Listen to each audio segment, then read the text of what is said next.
Salut à tous, c'est Motherboard et on se retrouve pour une nouvelle vidéo euh, plus complète cette fois, je veux dire, rien à voir avec ce qu'on avait fait euh, avant. Et aujourd'hui, donc, je vais vous faire une vidéo assez spéciale et assez complexe, hein, destinée un petit peu aux utilisateurs légèrement expérimentés qui connaissent un tout petit peu en matière de fichiers, etc. On va apprendre à récupérer un fichier que vous avez supprimé. Par exemple, j'ai une corbeille et on va la vider.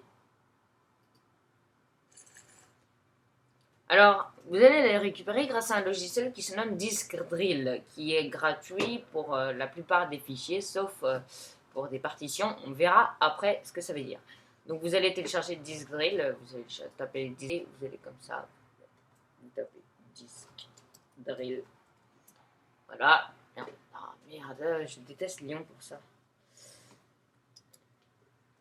Voilà, vous tapez Disk Drill dans Google et vous allez aller de préférence sur cleverfiles.com, là où vous allez télécharger le logiciel gratuit. Voilà, la version gratuite, hein, pro, c'est assez cher, c'est 79 €. Donc bref, voilà, donc vous allez ensuite ouvrir Disk Drill et vous allez tomber logiquement sur... Merde. Vous n'allez pas tomber là-dessus, hein. Attendez, ça c'est moi qui ai déjà lancé une analyse parce que personnellement j'ai effacé des fichiers. Ça prend du temps. Donc vous n'allez pas tomber là-dessus. Donc il va vous demander, enfin il va vous faire un petit tutoriel de bienvenue assez rapide. Donc vous pouvez carrément ignorer tellement c'est simple. Donc vous suivez les instructions qu'ils vous disent et vous allez tomber sur quelque chose. Mais attends, c'est quoi ce truc? Pourquoi ça prend tellement de temps que ça?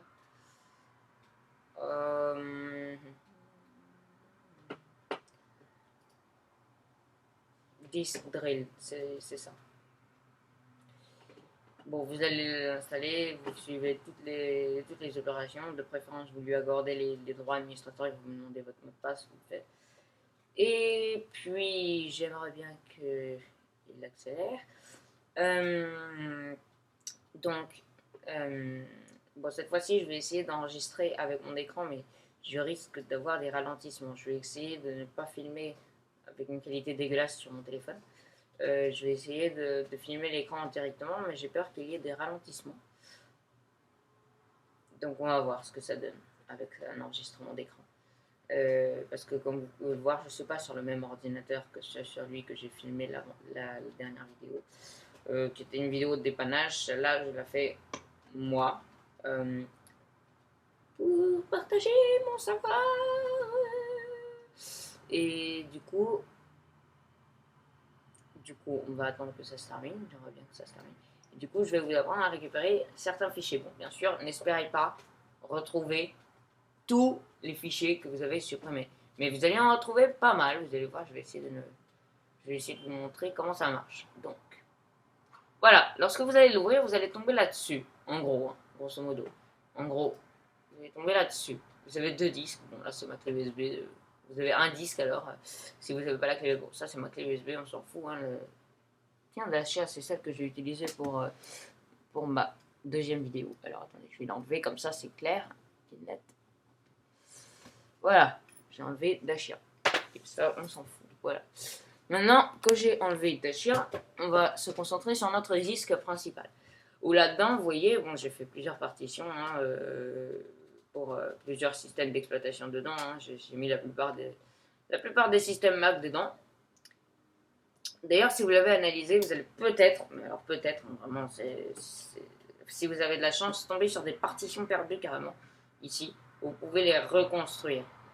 Bon, cela ne m'intéresse pas, ce sont certainement des installateurs que j'avais fait, comme les partitions de récupération. Ça ne m'intéresse pas. Mais vous pouvez reconstruire certaines partitions perdues si vous en avez. Bref.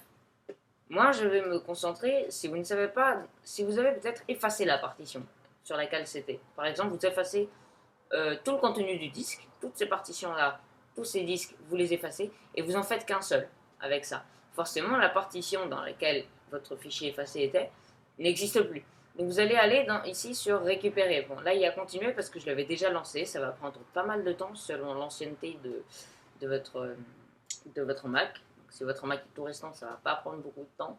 Donc, logiquement, vous n'avez pas effacé beaucoup. Moi, vous allez voir que j'ai effacé énormément parce que je vais tomber sur 60 terabytes de fichiers récupérables, pour moi, en tout cas pour les partitions. Donc je vais voir comment je vais faire pour les récupérer, mais ça va être compliqué. Donc vous n'allez pas avoir ce truc, vous allez directement avoir l'écran suivant qui va s'afficher, où il va chercher. Bon, je l'ai déjà lancé, logiquement il reste pas beaucoup de temps. Donc là, voilà, donc là vous tombez logiquement sur ça, hein. Je vais le faire reprendre, mais vous tombez en grosso modo sur ça, au fur et à mesure ça se remplit, vous avez les nombres ici qui vont changer, voilà ils changent, où là vous avez la taille de vos fichiers, et là vous avez donc des dossiers qui disent qu'est-ce que c'est. Donc ça c'est des vidéos, des archives, de l'audio, des photos, des documents, des partitions, etc., etc., etc. Donc il va trouver plusieurs choses. Donc on va voir qu'est-ce que je peux faire avec ça. Donc 0,12 minutes restantes. Et donc avec ça je peux aller dans documents et voir plein de types de documents. Alors est-ce que j'ai des documents? Oui, non, attends. Où est-ce que j'ai des PowerPoint? Voilà, on va aller dans les... Ou pas. PowerPoint, c'est où PowerPoint? Je l'avais vu. Ah, voilà. Oui, d'accord. Là, dedans, par exemple, et si je vais là-dedans, je pense que c'est un documentaire sur l'Australie, d'après... Voilà. Bon. D'accord, on est d'accord. Voilà. Voilà, c'est un ami qui avait fait ça. Donc on s'en fout. Ça, je pense que c'est aussi un ami qui avait fait ça. Voilà. Voilà, on s'en fout. Et donc vous allez trouver des documents, par exemple. Hein, voilà le PowerPoint qu'il y a ici. Bon, je me suis amusé à faire. Des PowerPoint. Merde, qu'est-ce qui s'est passé? Ah merde, je voulais pas toucher à ça. Lyon est dégueulasse. Lyon est bien, mais dégueulasse en même temps. Bon bref, là c'était un truc que je me suis amusé à faire sur mon XP. Je sais même pas si j'ai perdu la qualité dessus. Non. Si, j'ai un peu perdu les... Ouais, bon bref, bon, tout le monde s'en fout de ce truc donc. Donc vous allez pouvoir récupérer toutes sortes de documents. Des vidéos, je sais pas, des vidéos, à mon avis, je pense que j'ai rien. Est-ce que j'ai des vidéos? Absolument pas. Qu'est-ce que c'est que ça? Donc certains fichiers seront corrompus. Ah oui, ça va. C'est un ami, c'est sur YouTube, donc ça va.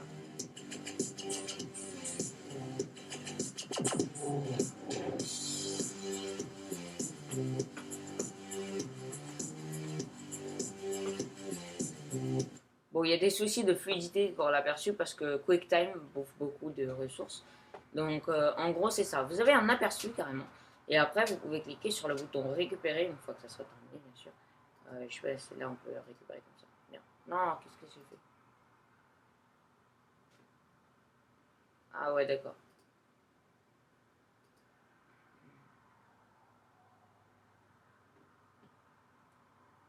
Et oui, je peux pas encore récupérer, mais qu'est-ce que c'est que ce bordel? Stop. Je vais tout annuler. Merde.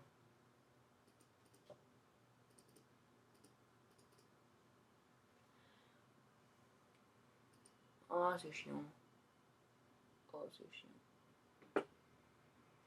D'accord. Alors, je vais enlever tout ça pour finir. Donc, je suis désolé, côté bouffe beaucoup. Mais pourquoi il veut pas me désélectionner? Voilà.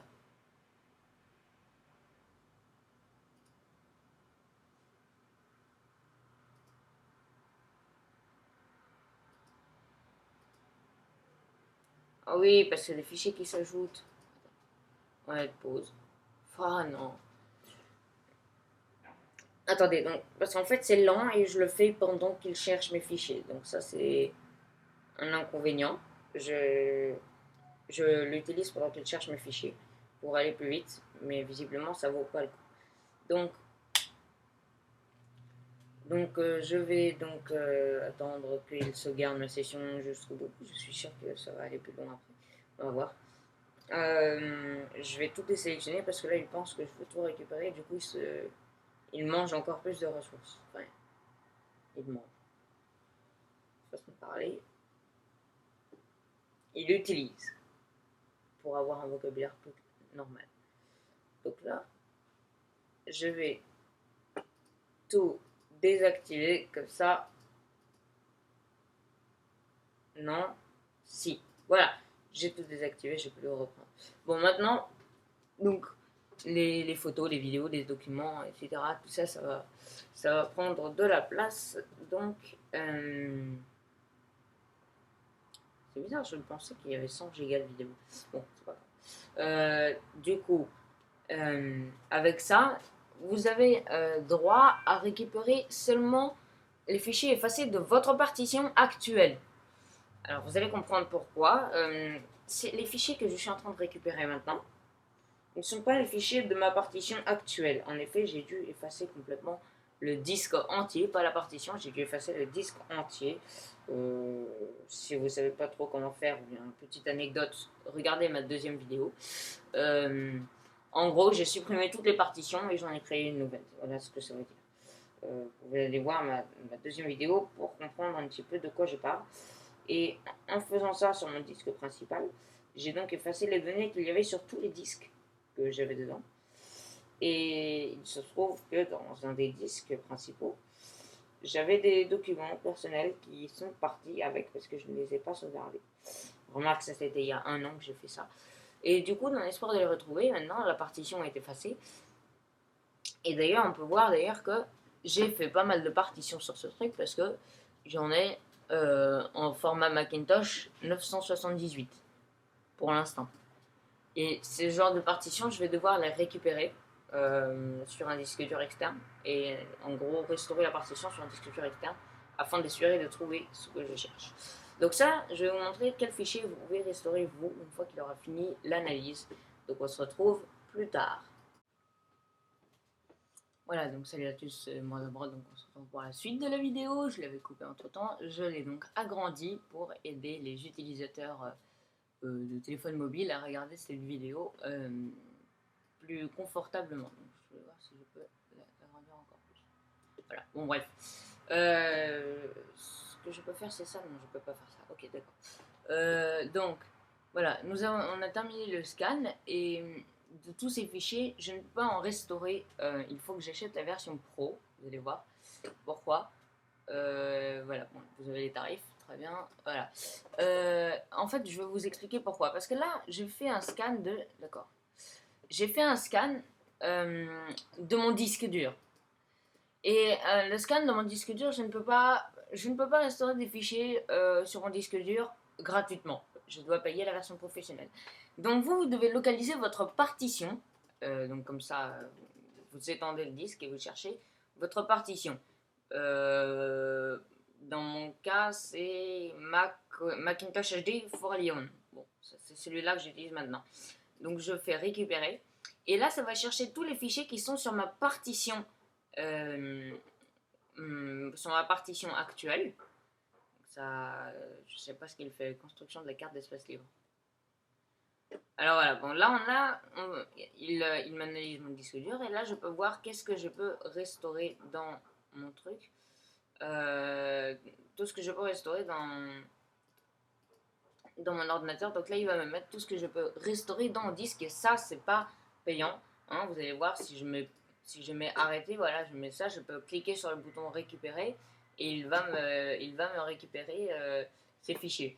Ça c'est payant par contre, cette option monter les fichiers trouvés en tant que disque. En gros, ça vous le transforme en clé USB dans lequel vous avez tout, pour faire simple. C'est une image de disque.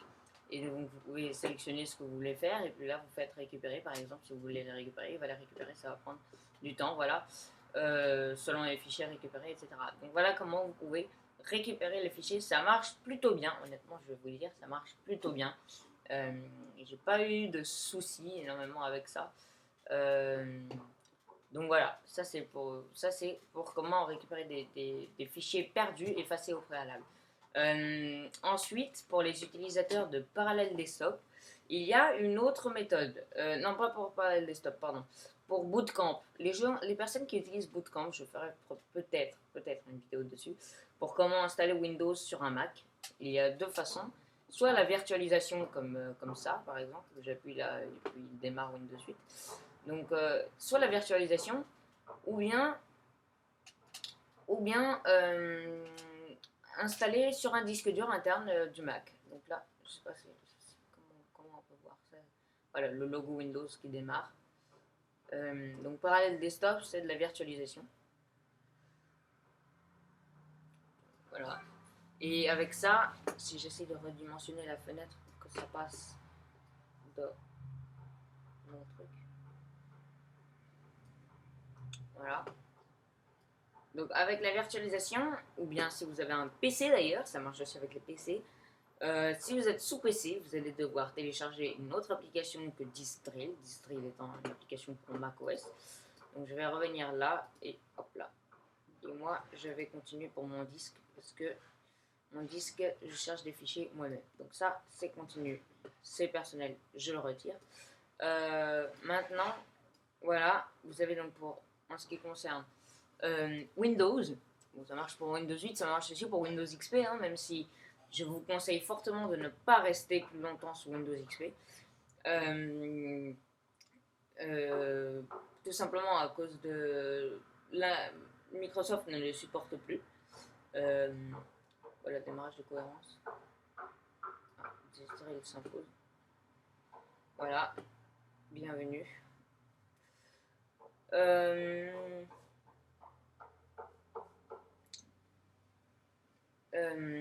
Donc je vous recommande de ne pas rester sur Windows XP plus longtemps. Mettez-le à jour vers n'importe quel autre système, pas Vista non plus. Vista, lui, c'est un système qui n'a pas bien fonctionné, qui n'est plus sous support, si je me rappelle bien. Lui non plus, mais lui, on n'en a pas entendu parler, ça n'a pas fait scandale. Donc bref, en gros, pour les utilisateurs de Windows, si j'arrive à ouvrir une fenêtre Windows, ça serait bien.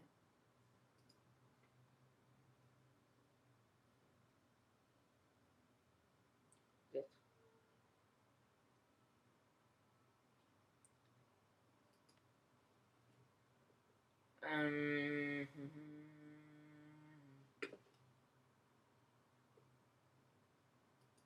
Ah voilà, je peux ouvrir Internet Explorer comme ça.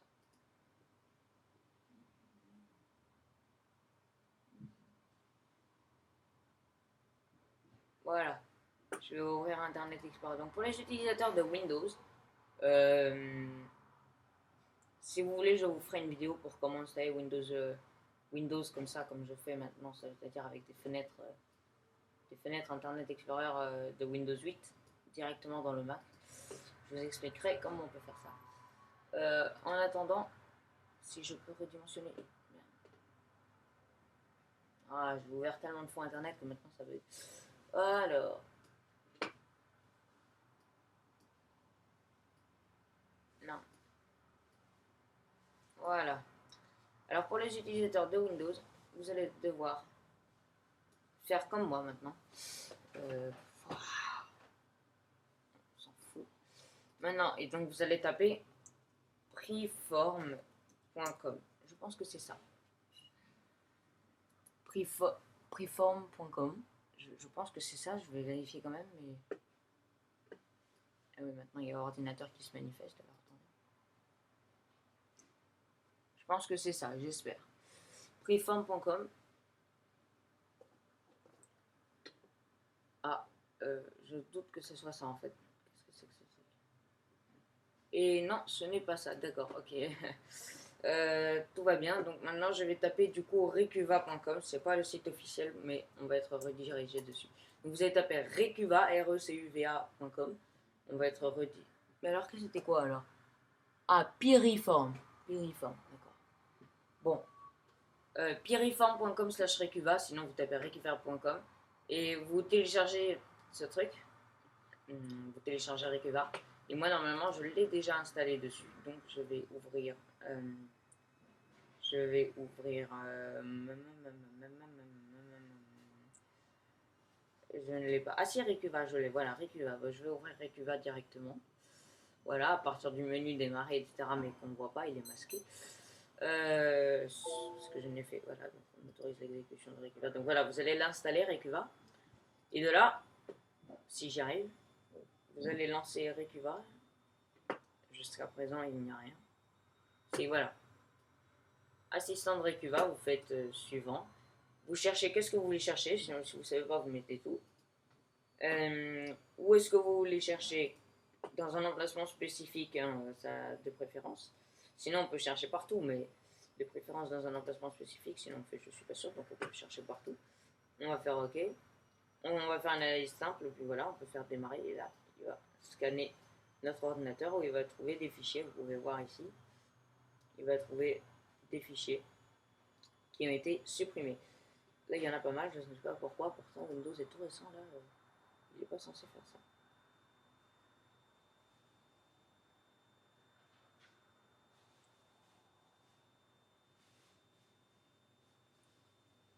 Alors, le centre de maintenance, je m'en fous.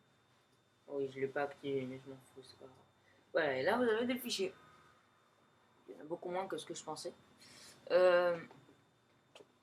Ah oui, il y en a 5. Ah oui, d'accord, il y en a pas mal qui ont été ignorés. D'accord. Bon, on va passer en mode avancé.